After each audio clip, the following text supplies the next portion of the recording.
What's up, everybody? In today's video, we are going to start getting into a series of videos that we're going to unpack over the course of, I don't know how long, but we're going to get into psychedelics and New Age spirituality. We're going to talk about in this video what New Age spirituality is, and we're just going to go through like a history of it, different examples of it. I'm going to share a little bit about my experience with it. And then in the videos to come, we're going to start talking a lot about the connection between psychedelics and New Age spirituality, because these things kind of go hand in hand. We're also, as we get into these videos, we're going to talk about the dark side of New Age spirituality.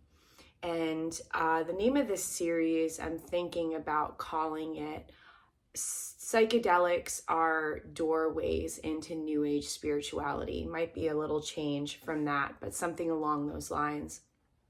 And for me, I found that that was true, that my psychedelic use was a doorway into these types of beliefs. And as you saw in our last video in our psychedelic series, I talked about the trip that changed my spiritual beliefs for 15 years. And so if you haven't seen that yet, go ahead and check it out, because I talk a lot about the doorway into these type of beliefs and then what led into 15 years of that. So, okay, cool. So today we're just going to get into like more of like an informational sort of thing of like what is New Age spirituality, like what's the deal with all of this. The thing about it that's really interesting is that in today's modern culture, we are seeing a huge interweaving of New Age beliefs in our popular culture.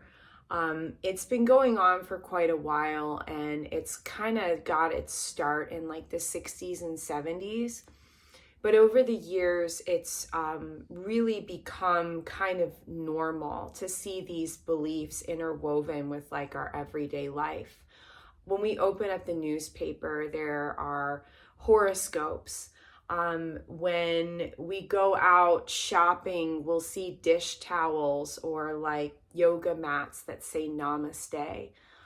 There's so many different things, so many different aspects of New Age beliefs that are kind of just like a part of our everyday life, and we don't even really realize it.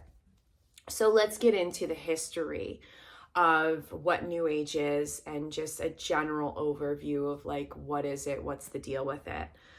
Okay, so New Age spirituality is a range of spiritual or religious practices and beliefs which rapidly grew in Western society during the late 60s and early 70s. Its highly eclectic and unsystematic structure makes a precise definition difficult.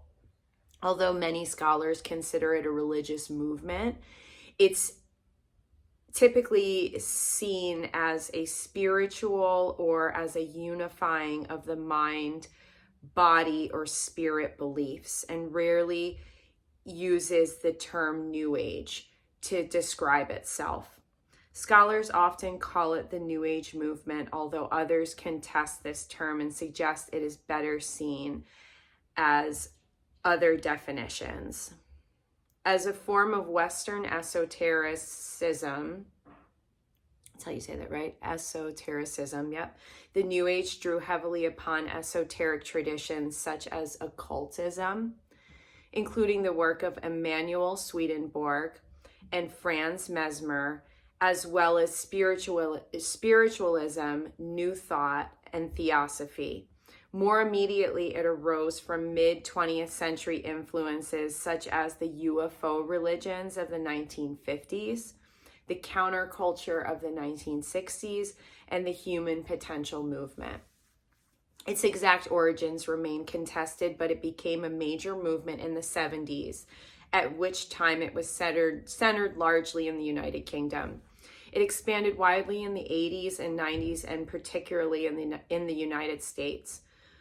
By the start of the 21st century, the term New Age was increasingly rejected with some scholars arguing that the New Age phenomenon had ended. Despite its eclectic nature, the New Age has several main currents.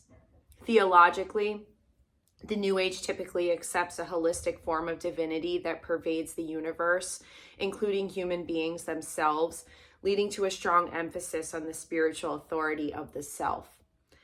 This is accompanied by a common belief in a variety of semi-divine, non-human entities such as angels and masters and spirit guides with whom humans can communicate, particularly by channeling through a human intermediary. Typically viewing history as divided into spiritual ages, a common New Age belief is in a forgotten age of great technological advancement and spiritual wisdom, declining into periods of increasing violence and spiritual degeneracy, which will now be remedied by the emergence of an age of Aquarius, from which it gets its name. There is also a strong focus on healing, particularly using forms of alternative medicine and an emphasis on unifying science with spirituality. The dedication of New Agers varied considerably, from those who adapted a number of New Age ideas and practices to those who fully embrace and dedicate their lives to it. The New Age has generated criticism as well as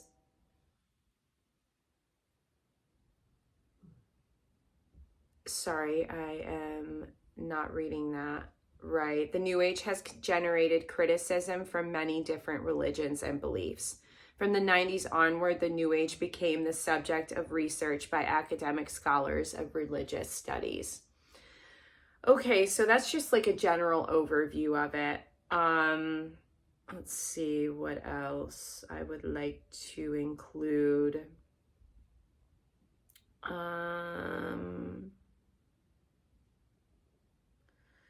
Yeah, this is interesting because it's talking about here. This is just Wikipedia, by the way. This isn't like some essay that I've written. So I'm just like pulling out key points. It talks about in this part that I think is interesting that the New Age beliefs pull different things from different religions and cultures around the world and different folk religions around the world.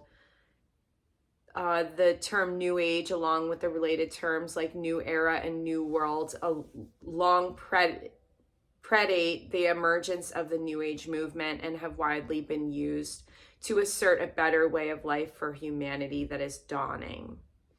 The history, we went over that a little bit as we were doing the overview, but this is where it gets kind of interesting.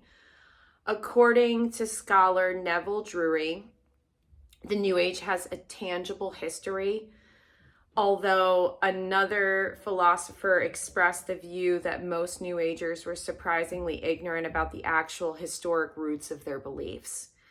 Similarly, Hammer thought that source amnesia was a building block of a New Age worldview, with New Agers typically adopting ideas with no awareness of where those ideas originated.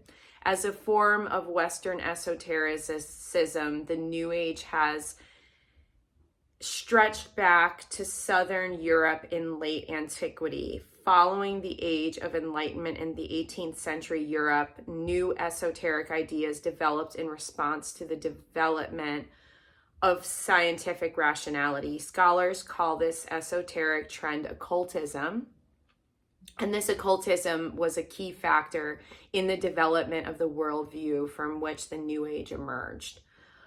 One of the earliest influencers of the New Age was the Swedish 18th century Christian mystic Emanuel Swedenborg, who professed the ability to communicate with angels, demons, and spirits. And a further major influence on the New Age was the Theosophical Society, an occult group co-founded by the Russian Helena Blavatsky in the late 19th century. Serving as a partial bridge between theosophical ideas and those of the New Age was the American esoteric Edgar Cayce, who founded the Association for Research and Enlightenment. So that's very interesting. They get into how the 60s played a huge part into different New Age beliefs, and then it gets into how the psychedelics of the 60s played into this. So we're going to start unpacking this more later as we get into later videos. I just wanted to do kind of like a general overview of like what the deal is, a little bit about its roots. So I'll share a little bit about my experience, and then we'll kind of wrap up this video before we get into other videos where we're going to go into a lot of this stuff more. So my experience with New Age spirituality, as you could tell in the last video in the psychedelic series that you should check out if you haven't, like I was saying, was that I had a psychedelic trip experience that completely changed the whole structure of my spiritual beliefs.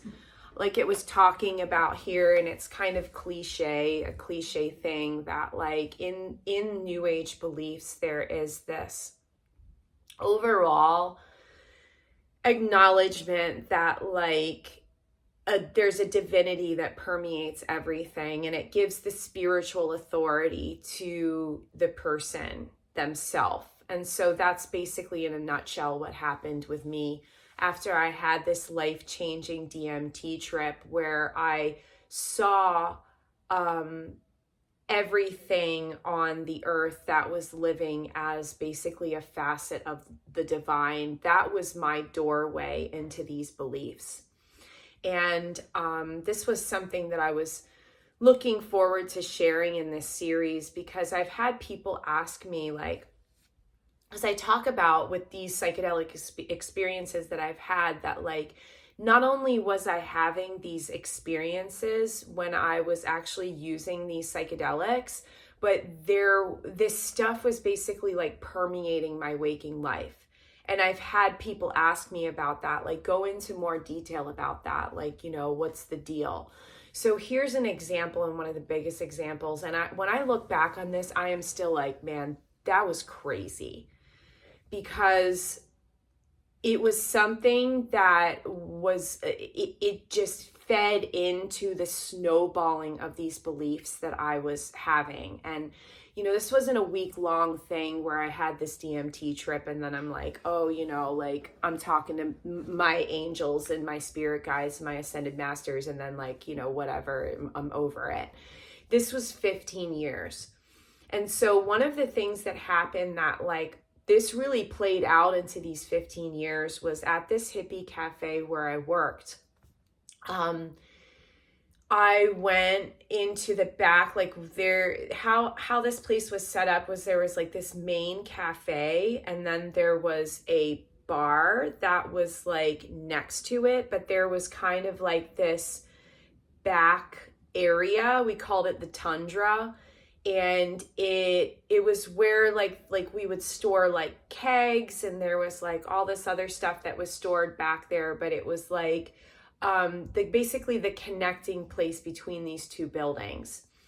And I was walking a bag of trash out to the dumpster, and right when I walked out to the other side of like the gate, that was in this back area, I looked down and there's this box of books next to the dumpster.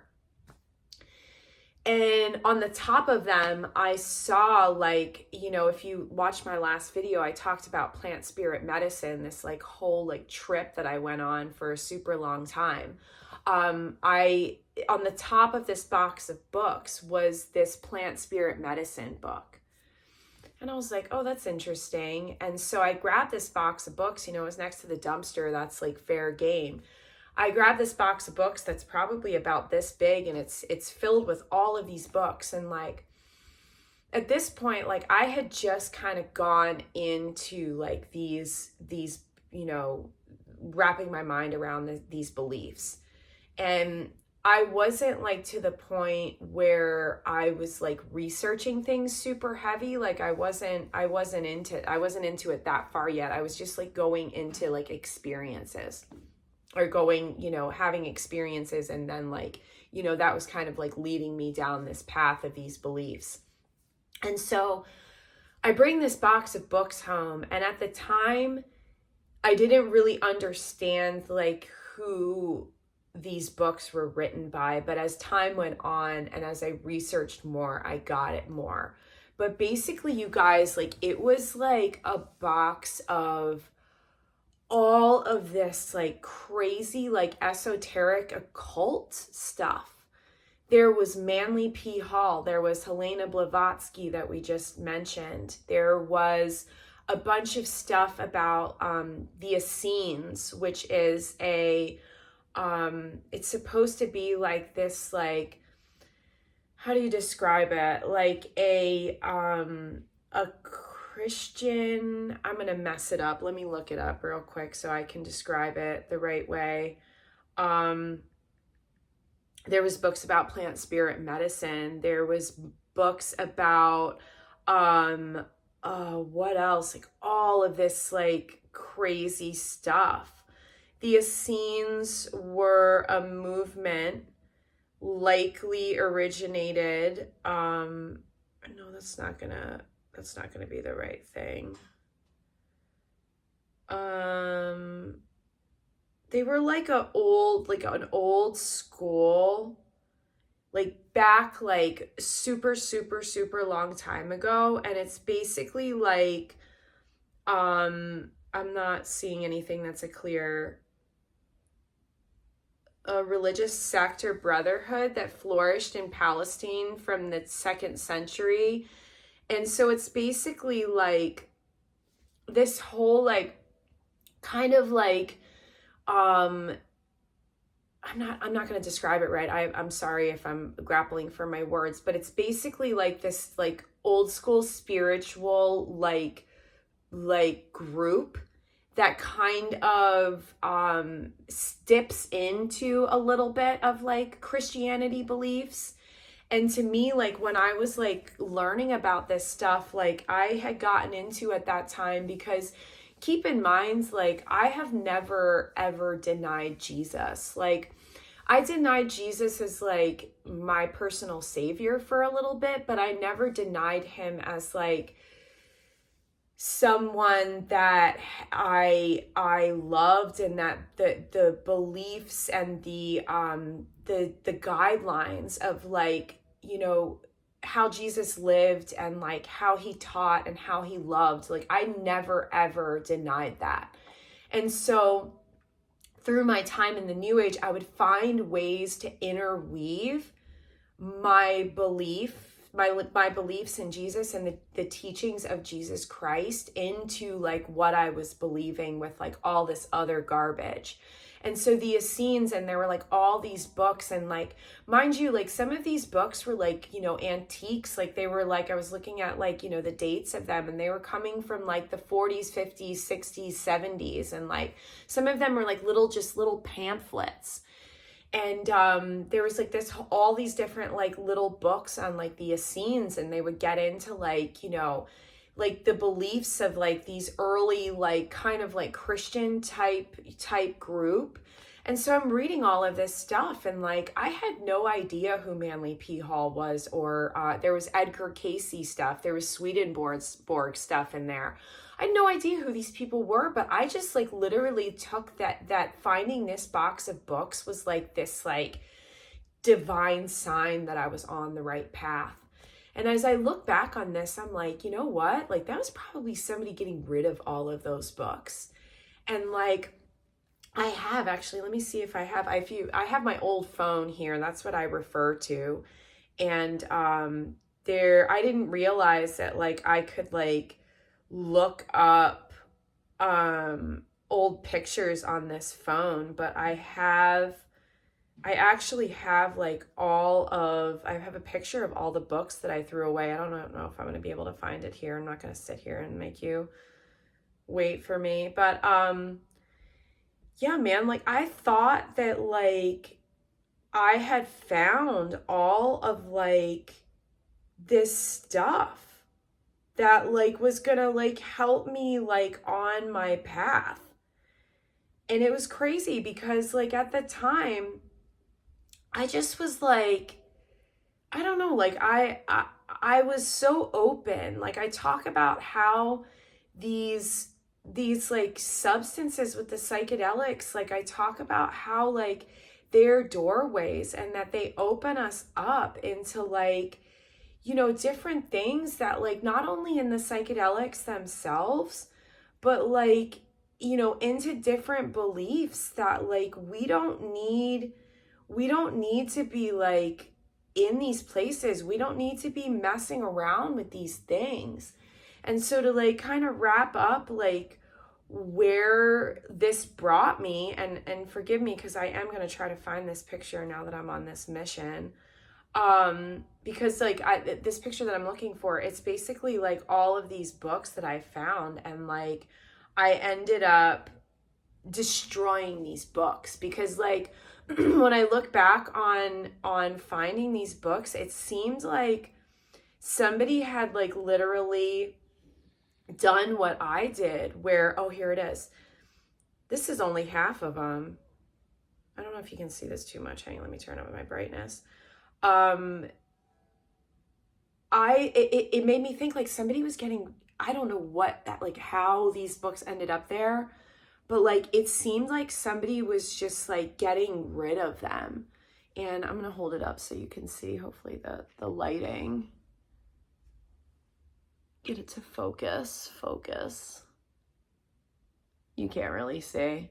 Maybe I'll print it out. But basically in this huge stack of books, like here is A Course in Miracles, dude. Ram Dass, Tarot Book Cards, Taoist Healing, The Doors of Perception by Aldous Huxley. All these books about plant spirit medicine, just like all this stuff. Like, and this was only just a small amount of the books that I destroyed. But like, that was part of what my experience, where like things would just like literally just like start crossing my path. And like I would meet people who would, you know, be talking about this kind of stuff. I'm like, you know, the further that I'm going into it, the more that just in my everyday life, this stuff is just presenting itself. And with this box of books, you know, like literally this was stuff that I was referring to for 15 years in these books. And like we're going to get into in these other videos to come, like how actually rooted in darkness all this stuff is. Like it doesn't take that long to figure out. Like, I mean, it took me 15 years to figure it out, but like you can do a simple search and you can look up Helena Blavatsky. You can look up Manly P. Hall, who was you know, a big Freemason. You can look into, you know, who the Masons were. You can look into all of this stuff. And you can see that very clearly. You can look into occultism and esotericism and all that kind of stuff and get to the roots of that, which is, you know, this kind of stuff is interweaving into New Age beliefs. And it doesn't take that long to figure out like how dark this stuff actually is. And the thing about New Age spirituality and the thing about psychedelics as a whole is that I've explained it before as like, it's like this like beautiful tie-dyed box, and it has, you know, flowers and sparkles and rainbows and all of this beautiful stuff on the outside of it. But when you get into the center, when you open up this box, and like sometimes you'll just have this box sitting there for a while.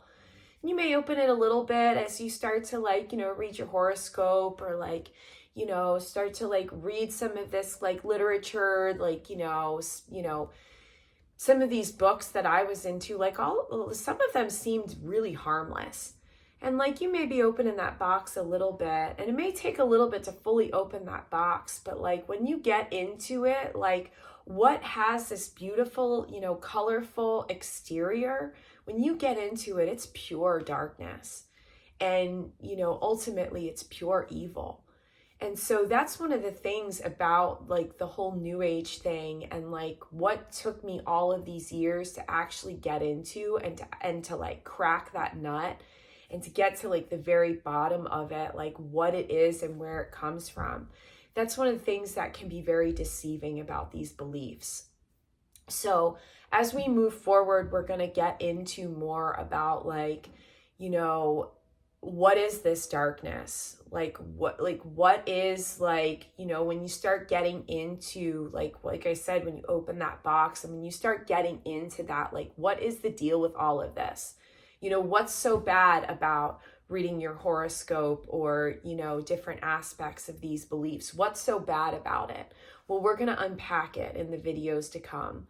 So I look forward to getting into it more with you, and I encourage you to, let's, you know, start a conversation about this, a chill, respectful conversation. Anything else won't be entertained, but like, let's talk about this, and you're welcome to share your thoughts or your experiences or whatever in the comments below.